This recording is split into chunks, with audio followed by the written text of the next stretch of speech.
जम्मू कश्मीर की खुसूसी आईनी हैसियत दफा 370 की मनसूखी के बाद और 35A की मनसूखी और आलमी वबा कोरोना वायरस की वजह से आयद पाबंदियों के नतीजे में स्टेशनरी इंडस्ट्री तबाही के दहाने पर पहुंच गई है।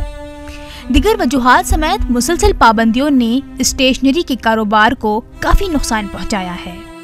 Kashmir valley stationery and book sellers welfare association के सदर इरशाद अहमद वानी ने ETV भारत को बताया कि जो ये 5 अगस्त के बाद पहले जो बंद हुआ और फिर जो ये कोविड का मसला हुआ, इससे तो मैक्सिमम अप टू 70% ये ट्रेड क्लोज अप ही हो रहा है। और इसकी दूसरी वजह भी है कि अब जो पहले गवर्नमेंट स्कूल्स में भी बुक सेलर्स और स्टेशनर्स वगैरह उनको सप्लाई देते थे और बच्चों को फीड अप कर देते, लेकिन अब गवर्नमेंट स्कूल्स में खुद दे रही है हर एक चीज़।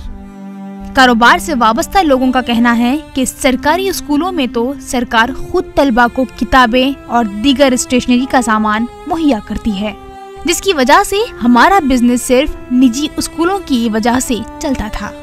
अब ये स्कूल्स भी अपने तलबा को खुद ही सामान फराहम कर रहे हैं या फिर किसी मखसूस दुकानदार से इश्तराक कर रखे हैं, जिसकी वजह से कारोबार पूरी तरह मुतासिर हो गया। मेरी रिक्वेस्ट इतनी है कि पेरेंट की अपनी मर्जी है, वो जहाँ से किताब खरीदना चाहे 500-800 काउंटर श्रीनगर में है, कहीं से बोले। ऑल इंडिया सिलेबस है आजकल, CBSE है, गवर्नमेंट ICSE करने जा रही है, तो जहाँ से उसकी मर्जी करती है वहाँ से ले। किताब विताब कॉपी वॉपी सोरे थवान तजे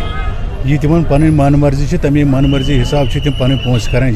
बाजार मन किताब एवेलेबल बे बच्चे किताब कन रेडन पे तक डिस्काउंट मतलब वुन मैट्रिक मैथ सह स्कूल वल कन मतलब 5 हतन या 3 हतन बाजार डिस्काउंट रेट वोल कन सह कन 100 रॉपियस ये कि जन मास्टर इजाजत दिवान क्या यह ना इंसाफी अमिस बच्चस पे यह गि गन क्या यह गुजारिश कि तुम वात यह हाकमन तम यह कत ताकि दोबारा गि मास्टर कर गलती क्या। दुकानदारों के मुताबिक स्कूलों के बाद स्टेशनरी की सबसे ज्यादा फरोख्त दफ्तरों में होती है, लेकिन लॉकडाउन खत्म होने के बाद भी फरोख्त में कोई तेजी नहीं आ रही है, जो कारोबारी अफराद को मजीद बेचैन कर रही है। ETV भारत के लिए श्रीनगर से जुल्करनैन जुल्फी की रिपोर्ट।